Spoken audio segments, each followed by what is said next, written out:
నమస్కారం ఘంటారావానికి స్వాగతం. ముందుగా ప్రధానాంశాలు. నేడు భారత వ్యోమగామి శుభాంశు శుక్లా రోదసి యాత్ర. మధ్యాహ్నం 12 గంటలకు నింగిలోకి దూసుకెళ్లనున్న ఫాల్కన్ 9 రాకెట్.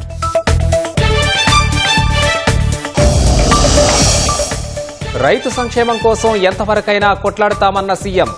బనకచెర్ల కాళేశ్వరంపై అసెంబ్లీలో చర్చకు సిద్ధమా అని బీఆర్ఎస్ కు సవాల్. పంచాయతీ ఎన్నికలపై ఇవాళ హైకోర్టు తుది తీర్పు. దాఖలైన 6 పిటిషన్లపై ఇప్పటికే ముగిసిన వాదనలు.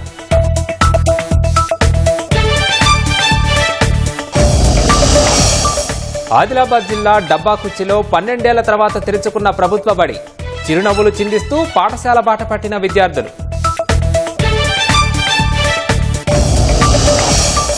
మెదక్ జిల్లా ఔరంగాబాద్ తండాలో అమానుష ఘటన. రైతు భరోసా డబ్బులివ్వలేదని తండ్రి నాలుకను కోసిన కుమారుడు.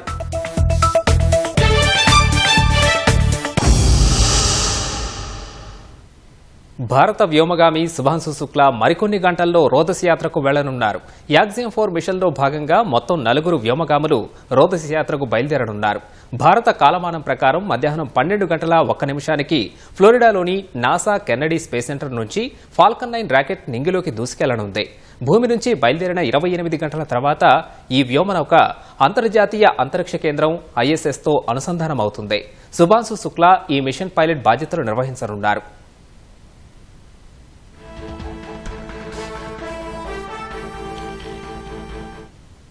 శుభాంశు శుక్లా బృందం అంతర్జాతీయ అంతరిక్ష కేంద్రంలో 14 రోజుల పాటు ఉంటుంది. భారరహిత స్థితిలో పలు ప్రయోగాలు నిర్వహించడంతో పాటు ప్రధాని మోదీ పాఠశాల విద్యార్థులు ఇతరులతో అక్కడి నుంచి ముచ్చటిస్తుంది.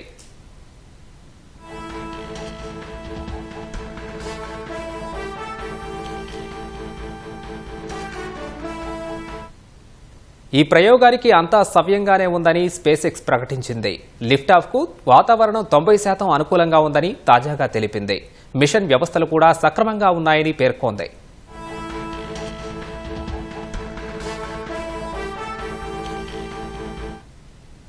ఈ ప్రయోగం తొలుత మే 29న జరగాల్సి ఉన్నప్పటికీ వేర్వేరు కారణాల వల్ల పలు దఫాలుగా వాయిదా పడుతూ వస్తోంది. అమెరికాకు చెందిన వాణిజ్య అంతరిక్ష సంస్థ యాక్సియం స్పేస్ ఈ మిషన్ను నిర్వహిస్తోంది. ఇస్రో, అమెరికా అంతరిక్ష సంస్థ నాసా, ఐరోపా అంతరిక్ష సంస్థలు ఇందులో భాగస్వామ్యం వహిస్తున్నాయి.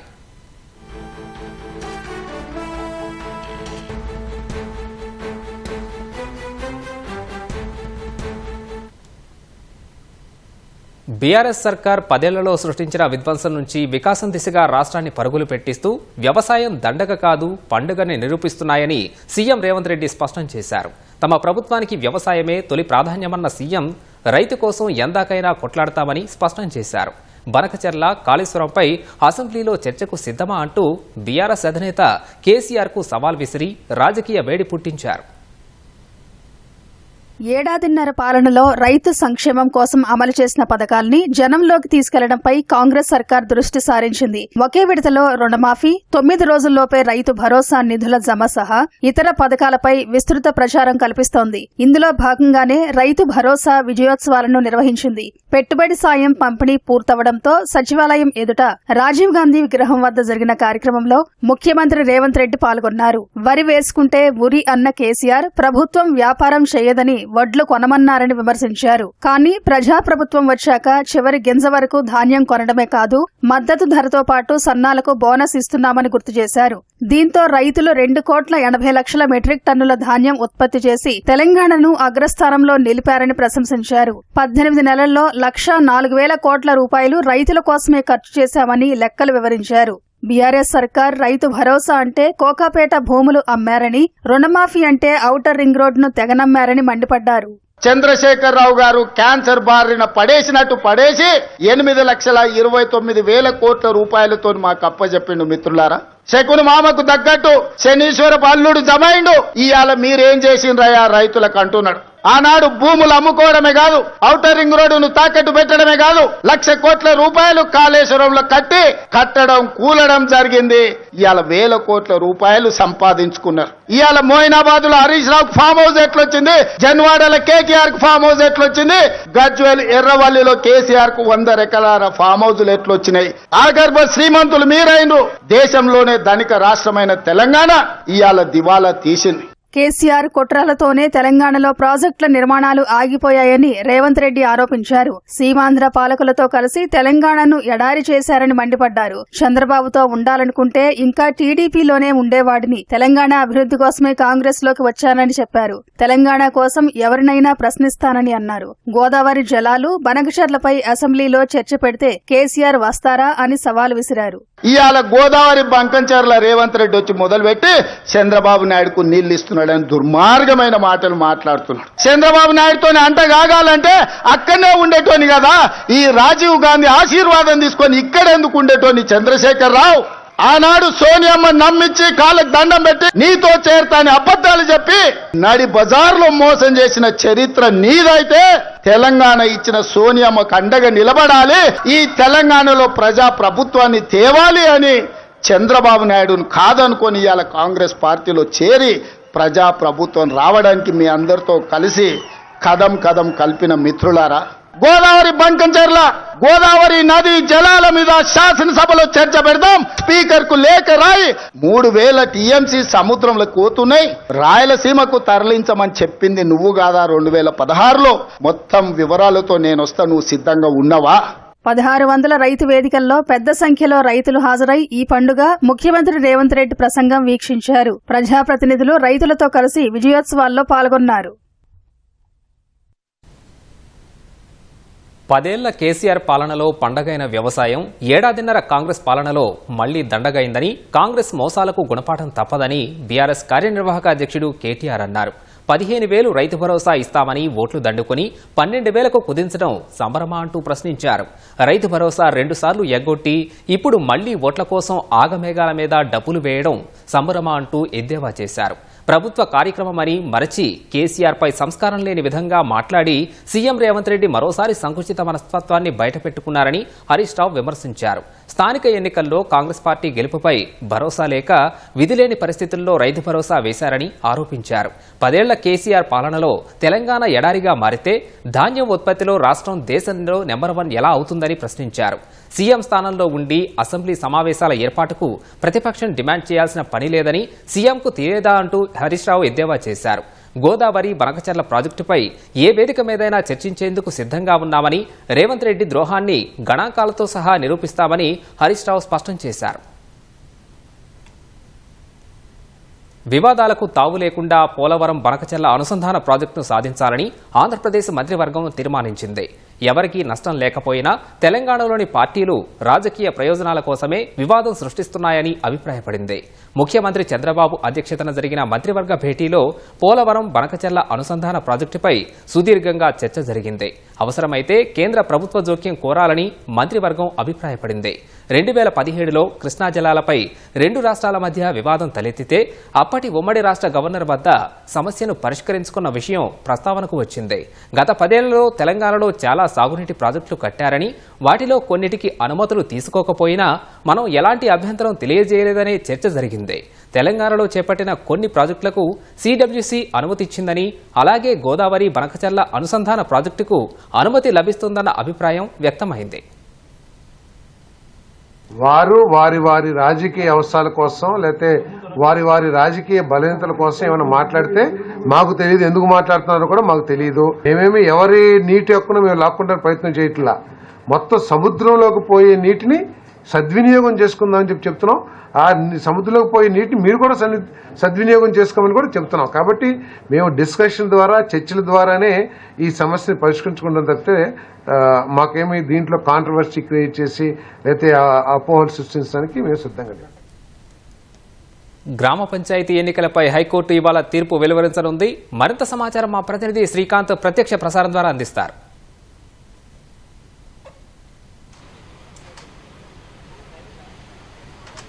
సర్పంచ్ ఎన్నికలను సకాలంలో నిర్వహించాలంటూ దాఖలైన పిటిషన్లపై ఇదివరకే వాదనలు ముగిశాయి. దీంతో హైకోర్టు మొన్న తీర్పును రిజర్వ్ చేసింది. ఈరోజు తీర్పు వెలువరించనుంది. సకాలంలో ఎన్నికలు నిర్వహించాలంటూ దాదాపు 6 పిటిషన్లు దాఖలయ్యాయి. ఎందుకంటే 2024 జనవరి 31వ తేదీనే సర్పంచ్ల పదవీకాలం ముగిసింది. పదవీకాలం ముగిసినప్పటికీ అధికారులు అంటే ప్రభుత్వం సకాలంలో ఎన్నికలు నిర్వహించకపోవడంతో పాటు తిరిగి ప్రత్యేక అధికారులను ఏర్పాటు చేసి గ్రామ పంచాయతీల్లో పాలన కొనసాగించాలని చూస్తున్నారని చెప్పి కూడా దాదాపు 6 మంది సర్పంచులు మాజీ సర్పంచులు కూడా పిటిషన్లు దాఖలు చేశారు. ఈ పిటిషన్లపై దాదాపు 1.5 ఏడాదిన్నర పాటు కూడా వాదనలు కొనసాగాయి. అయితే గత విచారణ సందర్భంగా అంటే గత ఏడాది డిసెంబర్లో విచారణ సందర్భంగా ప్రభుత్వము సకాలంలో ఎన్నికలు నిర్వహించడం సిద్ధంగా ఉన్నాం. ఫిబ్రవరిలో దీనికి సంబంధించిన ఎన్నికల షెడ్యూల్ విడుదల చేసి దానికి సంబంధించిన తేదీలు నిర్ణయిస్తామని చెప్పి కూడా ప్రభుత్వం గత వాదనల సందర్భంగా చెప్పింది. అయితే మరోసారి మొన్న వాదనలు జరిగాయి. ఆ వాదనల సందర్భంగా పిటిషన్ల తరపు న్యాయవాదులు హైకోర్టు దృష్టికి తీసుకెళ్లారు. ప్రభుత్వం ఫిబ్రవరిలో తేదీలు ప్రకటిస్తామని చెప్పి దానికి సంబంధించిన నిర్ణయం వెలువరిస్తామని చెప్పినప్పటికీ ఇప్పటివరకు కూడా కనీసం 6 నెలలు దాటింది. ఇప్పటివరకు దానికి సంబంధించి ఎలాంటి పురోగతి లేదని చెప్పి కూడా పిటిషన్ల తరపు న్యాయవాదులు హైకోర్టు దృష్టికి తీసుకెళ్లారు. అయితే ప్రభుత్వం తరపు న్యాయవాది కూడా హైకోర్టులో వాదించారు. ప్రస్తుతం బీసీ రిజర్వేషన్లకు సంబంధించిన ప్రక్రియ కారణంగానే సర్పంచ్ ఎన్నికల నిర్వహణ ఆలస్యమైందని చెప్పి కూడా అదనపు అడ్వకేట్ జనరల్ హైకోర్టుకు తెలిపారు. ఎందుకంటే సుప్రీంకోర్టు ఆదేశించిన మేరకు డెడికేషన్ కమిటీ ఏర్పాటు చేసిన ప్రభుత్వం డెడికేషన్ కమిటీ సమయం తీసుకొని క్షేత్రస్థాయిలో అన్ని అంశాలను పరిగణలోకి తీసుకొని బీసీ రిజర్వేషన్లకు సంబంధించిన తమ నివేదికను కూడా ప్రభుత్వం కూడా ప్రస్తుతం దానికి సంబంధించిన అసెంబ్లీలో చట్టం కూడా చేసిందని చెప్పి కూడా దీనికి సంబంధించి వాదనలు వినిపించారు. అయితే సర్పంచ్ ఎన్నికల్లో రిజర్వేషన్లకు సంబంధించి పూర్తిగా రిజర్వేషన్లన్నీ కూడా ఖరారు చేయడానికి కాస్త సమయం కావాలని చెప్పి కూడా అదనపు అడ్వకేట్ జనరల్ హైకోర్టుకు తెలిపారు. 25 రోజుల సమయం కావాలని చెప్పి కూడా అదనపు అడ్వకేట్ జనరల్ హైకోర్టుకు తెలిపారు. అంటే మొన్న జరిగిన వాదనల సందర్భంగా. అయితే మరోవైపు రాష్ట్ర ఎన్నికల సంఘం తరపు న్యాయవాది కూడా హైకోర్టులో వాదనలు వినిపించారు. ప్రభుత్వం నిర్ణయం ప్రకటించిన తర్వాత ఎన్నికలకు సంబంధించిన ఏర్పాట్ల కోసం మాకు 60 రోజుల సమయం కావాలని చెప్పి కూడా రాష్ట్ర ఎన్నికల సంఘం తరపు న్యాయవాది హైకోర్టుకు తెలిపారు. ఈ సందర్భంగా హైకోర్టు అదనపు అడ్వకేట్ జనరల్తో పాటు రాష్ట్ర ఎన్నికల సంఘం తరపు న్యాయవాదులను కూడా ప్రశ్నించింది. ఎందుకంటే దాదాపు 1.5 ఏడాదిన్నరగా మీరు కాలం వెల్లదీస్తూ వస్తున్నారు, సకాలంలో ఎందుకు ఎన్నికలు నిర్వహించలేదని చెప్పి కూడా ప్రభుత్వాన్ని ప్రశ్నించడంతో అదనపు అడ్వకేట్ జనరల్ మాత్రం బీసీ రిజర్వేషన్ అంశానికి సంబంధించిన విషయాన్ని హైకోర్టుకు తెలిపారు. రాష్ట్ర ఎన్నికల సంఘం తరపు న్యాయవాది మాత్రం ప్రభుత్వ నిర్ణయం కోసం వేచిస్తున్నామని చెప్పారు. ఈ సందర్భంలో హైకోర్టు జోక్యం చేసుకుని సుప్రీంకోర్టు తీర్పుల ప్రకారం ఒకవేళ ప్రభుత్వం సకాలంలో ఎన్నికలు నిర్వహించకపోతే రాష్ట్ర ఎన్నికల సంఘం ఉన్న హక్కుల మేరకు వాళ్ళకున్న బాధ్యతల మేరకు కూడా వాళ్ళు ఎన్నికలు నిర్వహించవచ్చు కదా అని చెప్పి కూడా రాష్ట్ర ఎన్నికల సంఘం తరపు న్యాయవాదిని హైకోర్టు ప్రశ్నించింది. కానీ రాష్ట్ర ఎన్నికల సంఘం తరపు న్యాయవాది అయితే ప్రభుత్వ సహకారం అవసరము ఎన్నికలు నిర్వహించడంలో, బందోబస్తు విషయంలో కానీ మిగతా అంశాల్లో తప్పక ప్రభుత్వ సహకారం అవసరం కాబట్టి ప్రభుత్వ నిర్ణయం కోసం ఎదురు చూస్తున్నామని చెప్పి కూడా రాష్ట్ర ఎన్నికల సంఘం తరపు న్యాయవాది హైకోర్టుకు తెలిపారు. ఎన్నికల పిటిషన్లు అంటే ఈ సకాలంలో ఎన్నికలు నిర్వహించాలని చెప్పి 6 పిటిషన్లు దాఖలైన పిటిషన్ల తరపు న్యాయవాదులు మాత్రం హైకోర్టును అదే కోరారు. సకాలంలో ఎన్నికలు నిర్వహించేలా ప్రభుత్వాన్ని ఆదేశించాలి, రాష్ట్ర ఎన్నికల సంఘం తరపున ఆదేశించాలని చెప్పి కూడా హైకోర్టును కోరారు. ఇరువైపులా వాదనలు ముగియడంతో మొన్న హైకోర్టు తీర్పును రిజర్వ్ చేసింది. ఈ రోజు దానికి సంబంధించిన తీర్పు వెలువరించనుంది. మరి కాసేపట్లో ఈ సర్పంచ్ ఎన్నికలకు సంబంధించి ఎప్పుడు నిర్వహించాలి ఏంటనే సంబంధించిన పిటిషన్లపై మరి కాసేపట్లో హైకోర్టు తీర్పు వెలువరించనుంది. Over to you. ఐఏఎస్ అధికారి ఆమ్రపాలిని తిరిగి తెలంగాణకు కేటాయిస్తూ కేంద్ర పరిపాలనా ట్రైబ్యునల్ క్యాట్ ఉత్తర్వులు జారీ చేసింది. రాష్ట్ర విభజన సందర్భంగా సివిల్ సర్వీస్ అధికారులను తెలుగు రాష్ట్రాలకు విభజిస్తూ 2014లో కేంద్ర సిబ్బంది వ్యవహారాల శాఖ డీఓపీటీ ఉత్తర్వులు జారీ చేసింది. అయితే కేటాయింపులో తమ విజ్ఞప్తులను డీఓపీటీ పరిగణలోకి తీసుకోలేదని కొంతమంది ఐఏఎస్, ఐపీఎస్ అధికారులు క్యాట్ను ఆశ్రయించారు. వారికి అనుకూలంగా క్యాట్ ఉత్తర్వులు ఇవ్వడంతో 10 ఏళ్ల పాటు తెలంగాణలో విధులు నిర్వహించారు. క్యాట్ ఉత్తర్వులను సవాల్ చేస్తూ డీఓపీటీ దాఖలు చేసిన వాదనలు విన్న హైకోర్టు అధికారుల విజ్ఞప్తులను పరిగణలోకి తీసుకుని తిరిగి కేటాయింపులు చేయాలని తీర్పునిచ్చింది. డీఓపీటీ యథావిధిగా ఐఏఎస్, ఐపీఎస్లను కేటాయిస్తూ గతేడాది అక్టోబర్లో ఉత్తర్వులు జారీ చేసింది. దీంతో ఆమ్రపాలి ఏపీలో రిపోర్ట్ చేశారు. ప్రస్తుతం ఆమె పర్యాటక శాఖలో కొనసాగుతున్నారు. తనను తెలంగాణకు కేటాయించాలని ఆమె మరోసారి క్యాట్ను ఆశ్రయించగా అనుకూలంగా తీర్పు వచ్చింది. చిరునవ్వులు చిందిస్తున్న ఈ చిన్నారులు ఆదిలాబాద్ జిల్లా భీంపూర్ మండలం డబ్బాకుచ్చి విద్యార్థులు. నిత్యం మారం చేస్తూ పక్క ఊరిలోని బడికి కాలినడకన వెళ్లేవారు. పుష్కరకాలం తర్వాత తమ పల్లెలోనే పాఠశాల పునఃప్రారంభం కావడంతో కేరింతలు కొడుతూ అందులోకి అడుగుపెట్టారు. 2013లో విద్యార్థులు లేక డబ్బాకుచ్చి ప్రాథమిక పాఠశాల మూతపడింది. దీంతో తల్లిదండ్రులు పిల్లల్ని 2 కిలోమీటర్ల దూరంలోని వడ్గాం, 5 కిలోమీటర్ల దూరంలోని భీంపూర్ పాఠశాలలకు పంపిస్తున్నారు. గతేడాది ఓ బాలిక బడికి వెళ్తుండగా రోడ్డు ప్రమాదంలో చనిపోయింది. ఈ నేపథ్యంలో గ్రామస్తులంతా ఒక్కటయ్యారు. గ్రామంలో 32 మంది బడిఈడు పిల్లలున్నారని, మూతబడిన పాఠశాలను తెరవాలంటూ సోమవారం కలెక్టరేట్లోని ప్రజావాణిలో ఫిర్యాదు చేశారు. స్పందించిన కలెక్టర్ రాజర్షిషా మంగళవారం సెక్టోరల్ అధికారులను గ్రామానికి పంపించి గ్రామస్తుల సమక్షంలో బడిని తెరిపించారు. 12 ఏళ్లుగా మూతపడిన పాఠశాల తెరుచుకోవడంతో ఊరిలోని వారు పనులు మానుకొని మరీ ప్రారంభోత్సవంలో భాగస్వాములయ్యారు. తొలి రోజున 32 మంది విద్యార్థులు రాగా వడ్గాం పాఠశాల ఉపాధ్యాయుడిని తాత్కాలికంగా సర్దుబాటు చేసి పాఠాలు చెప్పించారు. తమ కష్టాలను అర్థం చేసుకుని బడిని తెరిపించిన కలెక్టర్కు గ్రామస్తులు ధన్యవాదాలు తెలిపారు. కలెక్టర్కు సమస్యను చేరవేయడంలో ఈటీవీ కృషిని కొనియాడారు. కలెక్టర్ గారి దగ్గర తమ యొక్క పాఠశాల 12 సంవత్సరాల నుంచి మూతబడి ఉన్నది. దూరంలో ఉన్నటువంటి వేరే పాఠశాలకు పంపించడం వల్ల పిల్లలు చాలా సమస్యలు ఎదుర్కొంటున్నారని చెప్పడం జరిగింది. ఈ కార్యక్రమము ఈటీవీ ద్వారా మొత్తం ప్రసారం కావడం వల్ల ఈ ఇష్యూ పైన చాలా సీరియస్గా ఉండడం వల్ల రాత్రికి రాత్రే మా కలెక్టర్ గారు జిల్లా విద్యాశాఖ అధికారికి దృష్టికి తీసుకురావడం జరిగింది. దీని ఎట్టి పరిస్థితుల్లో రేపటి రోజుల్లో గ్రామస్తుల కోరిక మేరకు ఈ పాఠశాలను పునఃప్రారంభం చేయాలి. అక్కడున్న టీచర్ లేకుంటే టీచర్లు ఏర్పాటు చేయాలి. ఉన్నటువంటి పాఠశాలను రిపేరింగ్స్ లాంటివన్నీ కూడా దాన్ని మొత్తం కంప్లీట్ చేయాలని ఆదేశించడం జరిగింది. దాంట్లో భాగంగానే ఇవాళ పాఠశాలని గ్రామస్తుల సమక్షంలో, పాత్రికేయుల సమక్షంలో, తర్వాత ఊరి పెద్దల సమక్షంలో ఈ పాఠశాలను ఈరోజు ప్రారంభించడం జరిగింది. కలెక్టర్ గారి దగ్గరికి నేను వచ్చినందుకు, ఇంత తొందరగా స్పందించినందుకు కలెక్టర్ గారికి ధన్యవాదాలు. 2 సంవత్సరాల తర్వాత స్కూల్ ఓపెన్ అయినందుకు చాలా సంతోషంగా ఉంది. ముందు పక్క ఊరికి పంపిస్తుంటే పిల్లలకు బాగా ఇబ్బంది అవుతుండే వర్షం వచ్చినప్పుడు. కలెక్టర్ గారి దగ్గరికి రావడం జరిగింది. ఇంత తొందరగా స్పందించినందుకు ధన్యవాదాలు. సమాజంలో మానవ సంబంధాలు కనుమరుగవుతున్నాయనిపించేలా మెదక్ జిల్లా హవేలీ ఘన్పూర్ మండలంలో ఓ దారుణ ఘటన జరిగింది. పచ్చనోట్ల కోసం పైశాచికత్వంతో తండ్రి నాలుకను కోసేశాడు ఓ ప్రబుద్ధుడు. ఔరంగాబాద్ తండాకు చెందిన భానోత్ కిర్యాకు రైతు భరోసా పథకం కింద 9,000 రూపాయలు జమయ్యాయి. చిన్న కుమారుడు సంతోష్ వాటిని తనకివ్వాలని అడగ్గా కిర్యా తన వైద్య ఖర్చులకు 5,000 పోను 4,000 కుమారుడికిచ్చాడు. అంతటితో సరిపెట్టుకోక డబ్బులన్నీ తనకే ఇవ్వాలని సంతోష్ తండ్రితో గొడవ పడ్డాడు. కిర్యా నిరాకరించడంతో గొడవలతో కిరాతకంగా తండ్రి నాలుకను సంతోష్ కోసేశాడు. తీవ్ర రక్తస్రావంతో బాధపడుతున్న కిర్యాను బంధువులు ప్రభుత్వాసుపత్రికి తరలించారు. నిందితుడిపై ఘన్పూర్ పోలీస్ స్టేషన్లో కేసు నమోదు చేసినట్లు ఎస్ఐ తెలిపారు. హైదరాబాద్ మహానగరంలో ఏటా ఆషాఢమాసంలో నిర్వహించే బల్కంపేట ఎల్లమ్మ కళ్యాణోత్సవం జూలై 1న జరగనుంది. రోజు వందలాదిగా వచ్చే భక్తులు కళ్యాణం వేళ లక్షల్లో వస్తారు. అంతటి విశిష్టత గల ఉత్సవాల్లో అమ్మవారిని అలంకరించేందుకు ప్రపంచ ప్రఖ్యాతిగాంచిన పోచంపల్లి ఇక్కత్ చీరను వినియోగిస్తారు. గత 6 ఏళ్లుగా ఆలయ ప్రాంగణంలోనే ప్రత్యేక నిష్ఠతో నేతన్నలు చీర తయారు చేస్తున్నారు. కళ్యాణోత్సవం, చీర నేసే క్రతువుకు సంబంధించిన మరిన్ని వివరాలను మా ప్రతినిధి అనుష అందిస్తారు. ఆషాఢ మాసం వచ్చిందంటే హైదరాబాద్ నగరంలో వాడవాడల బోనాల పండుగ సందడి నెలకొంటుంది. ఈ సమయంలో ప్రత్యేకంగా జరిగే ఉత్సవం బల్కంపేట అమ్మవారి కళ్యాణోత్సవం. ప్రతి ఏటా ఆషాఢ మాసంలో రాష్ట్ర ప్రభుత్వం అమ్మవారి కళ్యాణ మహోత్సవాన్ని అంగరంగ వైభవంగా నిర్వహిస్తుంటుంది. ఈ సందర్భంగానే పోచంపల్లి కళాకారులు నేసిన చీరలను సమర్పించి అలంకరించడం ఆనవాయితీగా వస్తుంది. అయితే గత 6 ఏళ్లుగా నేతన్నలు ఆలయ ప్రాంగణంలోనే వచ్చి ఎంతో నిష్ఠతో ఇక్కడ చీరలు నేస్తున్నారు. సో ఇక్కడ మనం విజువల్స్ లో కూడా చూస్తున్నాం. నిన్ననే ఈ చీరలు నేసే ప్రక్రియ అయితే ప్రారంభమైంది. నేతన్నలు ఎంతో నిష్ఠతో ఈ ప్రక్రియను అయితే కొనసాగిస్తున్నారు. బోనాలతో పాటుగా బల్కంపేట ఎల్లమ్మ అమ్మవారి కళ్యాణం అయితే ఎంతో వైభవంగా జరుగుతుంది. నగరంలో 2 ప్రధానమైన ఆలయాల్లో జూబ్లీ హిల్స్ పెద్దమ్మ తల్లి టెంపుల్ ఒకటైతే, రెండవది మాత్రం బల్కంపేట ఎల్లమ్మ టెంపుల్ అయితే ప్రధానమైనదని చెప్పవచ్చు. సో రోజు వందలాది మంది భక్తులు ఇక్కడికి వస్తుంటారు.